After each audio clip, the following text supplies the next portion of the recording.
At last year's COP27 in Sharm el-Sheikh, Egypt, about 50,000 people attended, which is about half of the number of attendees at this year's COP28. This plot is from a very interesting paper that just came out fairly recently by University College London, UCL, because they don't know if they're a university or a college, having both in their name.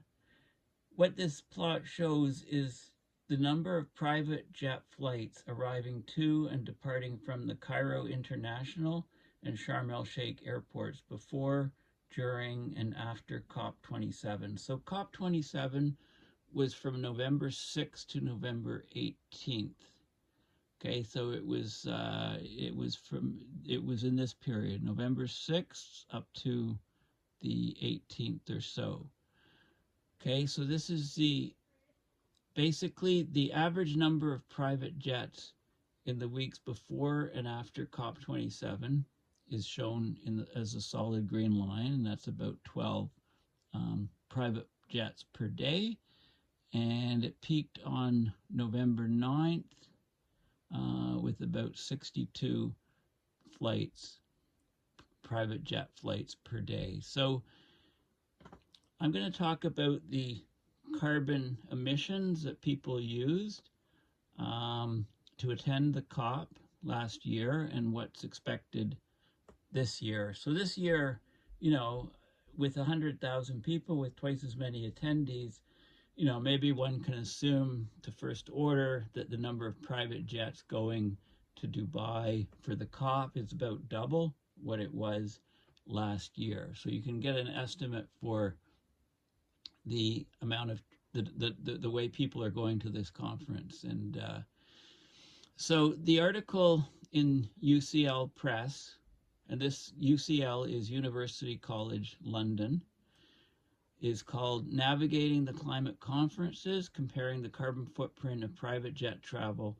and Other Modes of Transport to COP28. Okay, so this was actually published online October 16th, so a few months ago. Okay, so it's a very interesting paper, so let's have a look at it. But before we do, this is the UCL website, and they have a COP27 carbon footprint calculator with a spreadsheet, and they also have a COP28 version with a spreadsheet. So I access the calculator, and the first thing you do is you need to create an own copy of the spreadsheet and then just follow the tabs down here. But it's basically from a site in England.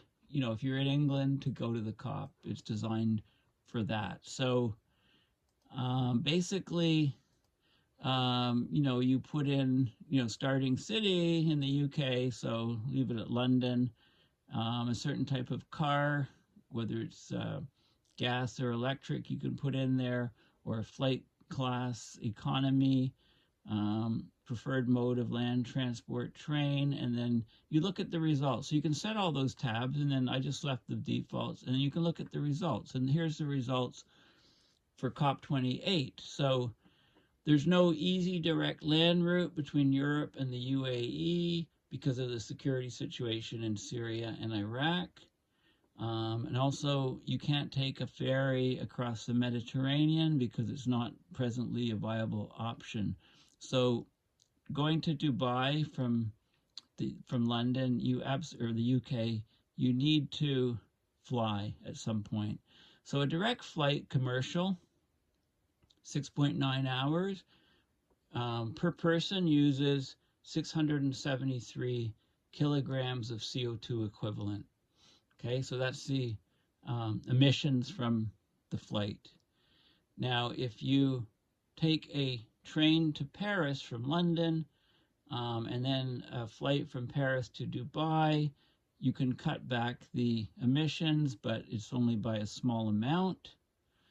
You can take a train from London to Paris, and then from Paris to Turin, and from Turin to Milan, and then you can take a flight from Milan to Dubai, and that's you can save some emissions, but at a cost of time. The trip time is more than double the direct flight.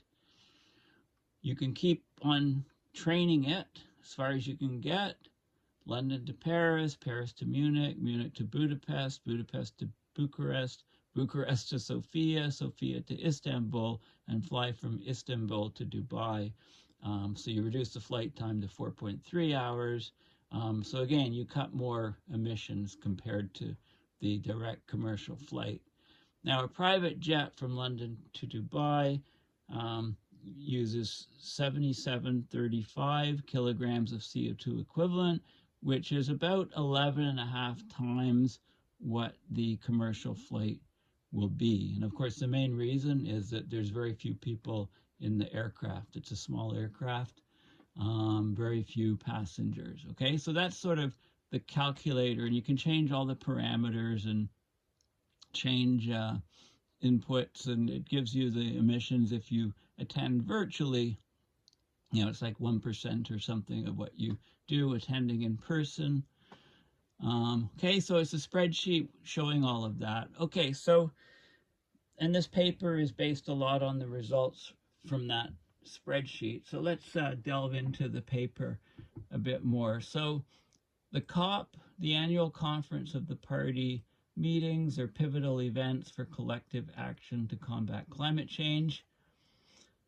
As world leaders, government officials, and observers convene in Dubai, UAE for COP28, climate justice is a central theme, right? So they used a carbon footprint calculator, the UCL, University College London University, collaboration from a group of different departments. They generated a carbon footprint calculator to compare modes of transport from the UK to COP28 in Dubai, and it's basically just modified from the previous year's data to for the 2022 COP27 in Sharm el-Sheikh, Egypt. Okay, so the carbon footprint calculator, it demonstrates the carbon inefficiency of air travel compared to alternative modes of transport to COP28. The most polluting form of transport is private jets. The carbon footprint of private jets is disproportionately high. So for a journey from London to Dubai, private jet time is 9 times more polluting on average than a commercial flight. Our example from London was 11.5 times. It's 35 times more polluting than train transport, and it's 52 times more than coach travel. Coach is like a bus. So the bus is by far lowest, even lower than the train. Okay, now, of course, the primary objective of the COP conferences is to discuss and negotiate climate change policies and actions. So the use of private jets by prominent individuals undermines the core mission of these discussions. Okay, so the research calls for transparency, accountability, and informed choices in travel decisions to align with the climate change commitments. And they also looked at the significance of the chosen COP venue in promoting equity, the associated carbon footprint, and the influence of the hosting nation on the negotiations. Okay, so the authors are with, they're all with University College London. Got a Department of Geography person, Department of Political Science, School of Public Policy person, Department of Science, Tech, Engineering, and Public Policy, Institute for Global Prosperity, and the Engineering Group for International Development. So the authors are all from different departments, and they put together this paper last year, and this is the version for this year. Okay, so navigating the climate conferences, comparing the carbon footprint of private jet travel to other modes of transport to COP28. Okay, so they talk about climate change as, of course, it's the most pressing global challenge of our time. And the international community needs to implement strategies to reduce greenhouse gas emissions and avoid catastrophic climate warming. So the annual conference of the parties meetings serve as pivotal events for collective action and negotiation. The COP27 meeting in Sharm el-Sheikh had almost 50,000 participants, including 12,000 delegates representing 195 states. And it said this year the number was expected to exceed 70,000. This is what we saw all up to this conference. Turns out we have more like about 100,000 people there in Dubai for COP28. Okay, last year they had a breakthrough agreement on loss and damage. So climate justice is an important thing to make the payments for what was promised, and hammering it out at this COP. Global South the focus is on climate justice. Okay, so amid these crucial decisions, the use of private aircraft by high-level delegates, symbols of exclusivity, excess, and disregard for the environment appears paradoxical, very, very paradoxical. Private jets are the least fuel efficient and most carbon-intensive modes of transport because of the low passenger occupancy of these jets. Despite only accounting for 4% of global total aviation fuel use, the energy intensity of private aviation makes its environmental impact disproportionately high.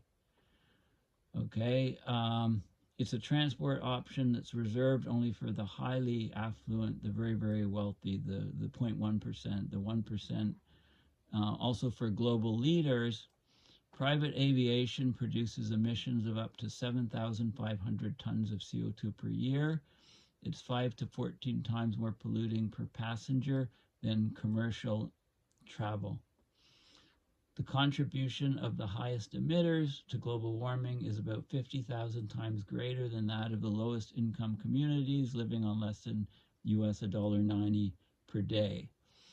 When you compare private jet travel to the average annual carbon footprint per person, which is 4.7 tons per person in 2019, some private jets release 2 tons of CO2 per hour, and that's shared among very few passengers. So basically, a couple hours of travel and you've used the global average amount of carbon that the average person on the planet uses in a whole year. Okay, so private jets are a striking example of carbon inequality, in which the most privileged contribute significantly to climate change, while the impacts are often experienced by those least privileged. So also, the carbon footprint of private aviation is largely underreported and underregulated.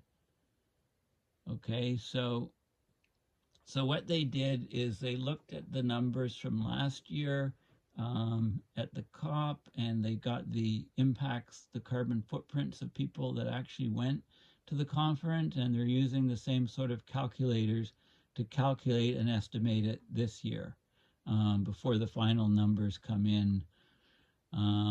So what they found out is, so they basically tracked private jet arrivals and departure dates for Cairo International Airport and Sharm el-Sheikh International Airport from the global flight tracking database Flight Radar 24. This is for the COP27, of course. There's open source automatic dependent surveillance broadcast, which is ADS-B. Automatic dependent surveillance broadcast. Some other tech and radar data.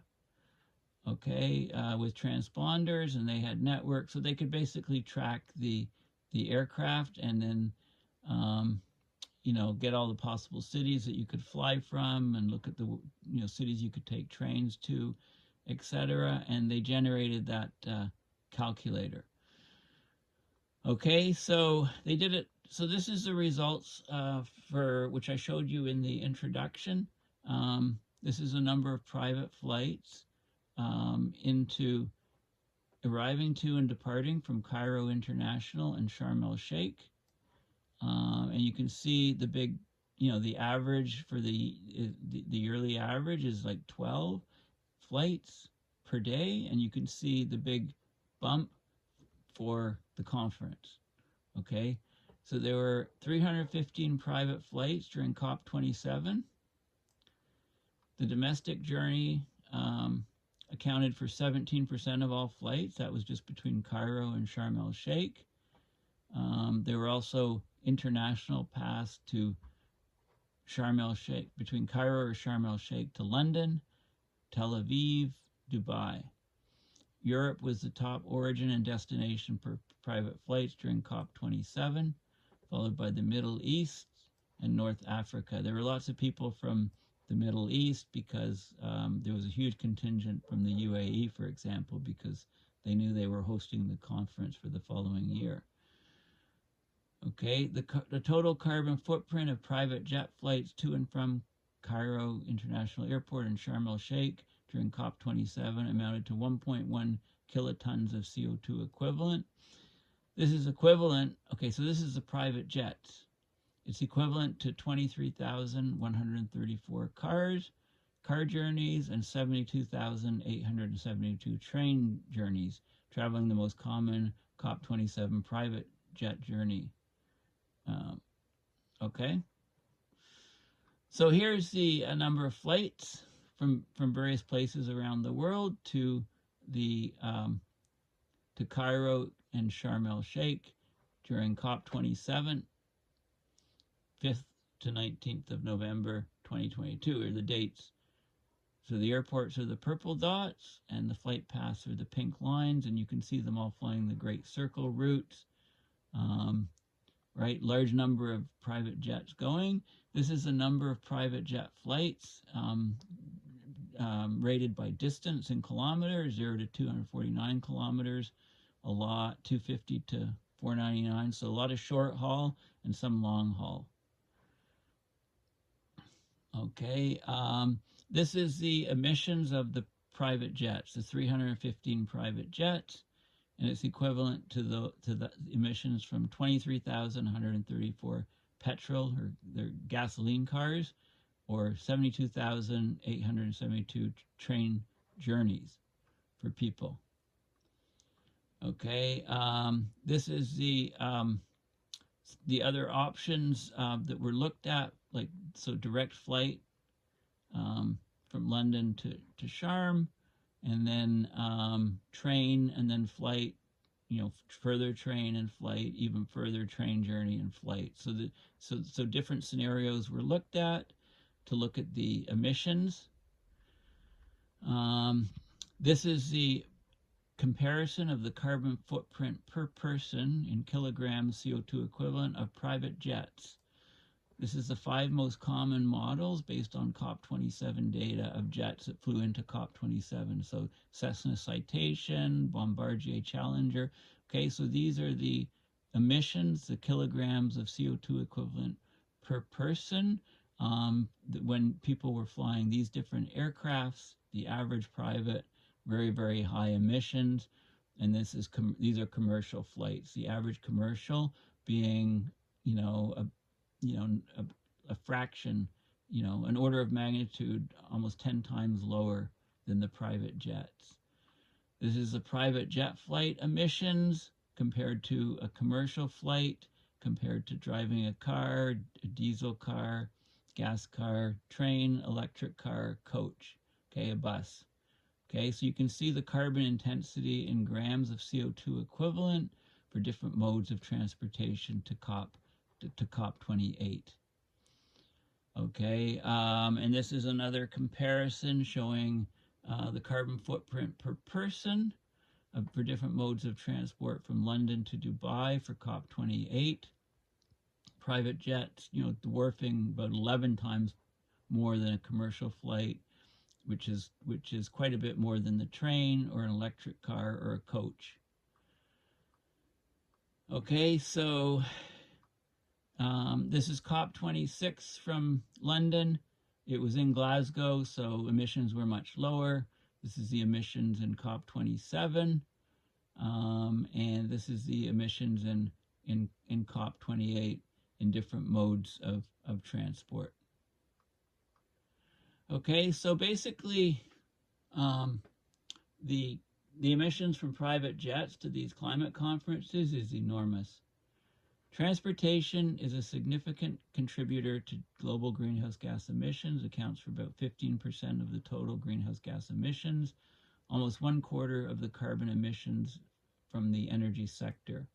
But different modes of transport vary widely in their environmental impact. So aviation is one of the most carbon-intensive forms of travel. It's widely acknowledged as a hard-to-decarbonize sector, and this is because of the energy-dense liquid fossil fuels used to power the jets, fossil kerosene-based Jet A or Jet A1 fuel, also slow fleet turnovers. Globally, aviation fuel use and emissions have sustained a multi-decadal growth, with CO2 emissions estimated to reach up to 1.9 gigatons of CO2 by 2050. That's about 2.6 times higher than 2021 values. So the growth in aviation is projected to increase, almost 3 times between 2021 and 2050.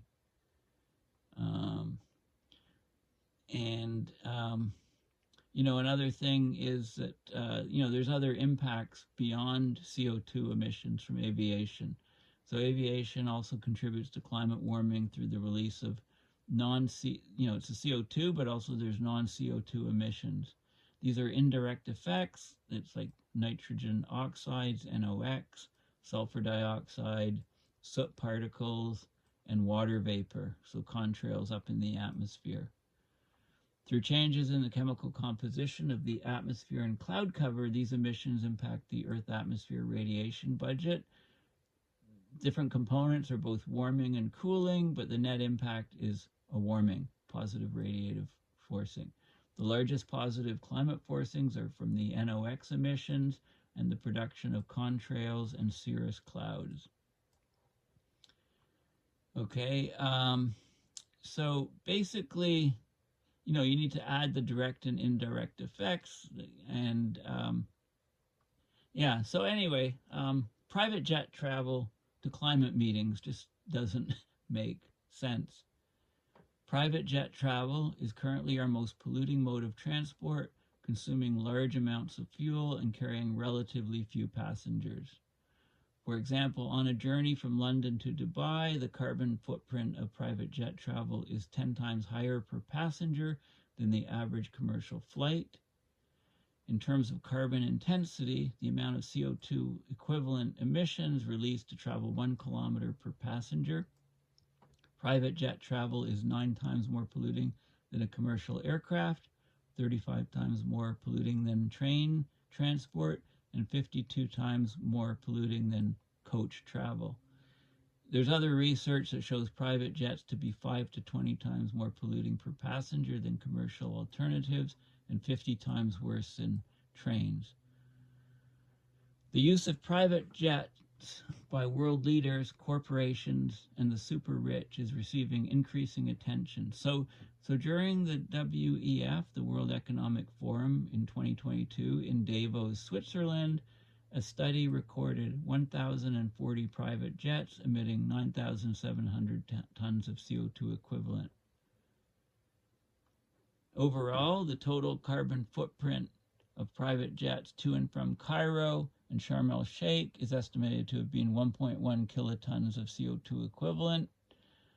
Okay, this COP is at least going to be double that, but it's further to fly from the UK, so it could even be triple that, double because of the huge numbers of people this year. Of course, private jets can serve specific purposes for convenience and safety, particularly in the case of world leaders, but questions remain over the necessity of any short-distance flights that amplify the disproportionate climate impact of private jets. Okay, over shorter distances, they're much less efficient because of the higher fuel consumption of takeoff and landing compared to cruising. Of the 315 private jets during COP27, so that's about a third, just under a third of Davos, and this COP will probably be double this, so 2/3 of Davos. Most flights were short haul distances of 0 to 249 kilometers. That's a quarter of the flights. About 20%, 19-20% were were 250 to 499 kilometer of length. Long-haul journeys greater than 3,000 kilometers were 21%. Okay, of course, private jet travel is closely correlated with affluence and lifestyle, a means of transport accessible only to a small fraction of the population due to its very high cost. The use of private jets by a select group of attendees at these climate conferences worsens perceptions of inequality and exclusivity, especially in a forum like COP28 that aims to address global environmental challenges with broad participation. Okay, so, and, you know, in this case for COP28, people had to fly from Europe because of the volatile situation in Syria and Iraq and the suspension of trans-Mediterranean ferries. So you had to fly for part or the entire part of the journey. Okay, and if you took overland routes, it took you much, much longer. And the savings weren't that great. And then it goes on, it talks about the hosting of COP28 in the major oil and gas producing nation of the UAE. You know, the conference takes place amid a backdrop of reinvigorated fossil fuel production and consumption. The UAE's climate action is insufficient. It's been rated as insufficient by Climate Action Tracker. And so on. You know, the president is, you know, reports have focused on the hypocrisy of appointing an oil executive as the COP28 president. There's been a lot said about that in the last week or so, and the active encouragement of participation in the fossil fuel industry. So just today there was a report that something like almost 2,500 people at this COP are fossil fuel lobbyists. During COP26, fossil fuel industry attendees outnumbered the number of delegates from any single country. This was in Glasgow. It doesn't say the number, but I think it was about 500, roughly. Increased that by 25%. And in COP27, there were at least 636 fossil fuel lobbyists registered. And this year, we just got a notice today that there's 2,500. So a factor of 4 rise, an increase of a quarter from COP26 to 27, and an increase by a factor of 4 from COP27 to COP28. So with this type of exponential growth, you can calculate that, you know, by COP35 or whatever, the entire fossil fuel industry will be attending at the COP. You know, if this exponential growth in the last few years was to hold. Okay, yeah, I mean, it's just absurd. You know, these climate conferences are supposed to play a pivotal role in shaping the future of our planet. So we need to scrutinize, you know, how people are getting there, how many private jets are traveling. Private jets need to be incorporated into the carbon emissions of countries. You know, you can't just give the aviation industry a free pass. Okay, so all of this stuff is very, very sobering. So yeah, so basically, you know, it's great. Just Google the title. I'll put the link to this paper in the description of my video. But, you know, basically, in Sharm el-Sheikh, we had about 315 private jets going to the climate conference. There were 50,000 attendees. This year, 100,000 attendees, probably double, probably 630, 650 private jets going to this COP28 in Dubai. Compare that to over 1,000 private jets going to Davos in 2022. You can see that we've got a huge problem because nobody in the world is even counting the emissions of all of these private jets. Okay, they have a free pass in the carbon budgets. Okay, yeah, this is just crazy. So, you know, great work from University College London. Thank you for listening, please consider going to my website and the PayPal on my website. It's paulbeckwith.net, and donating to support my research and videos as I try to join the dots on abrupt climate system change. Thanks again, and bye for now.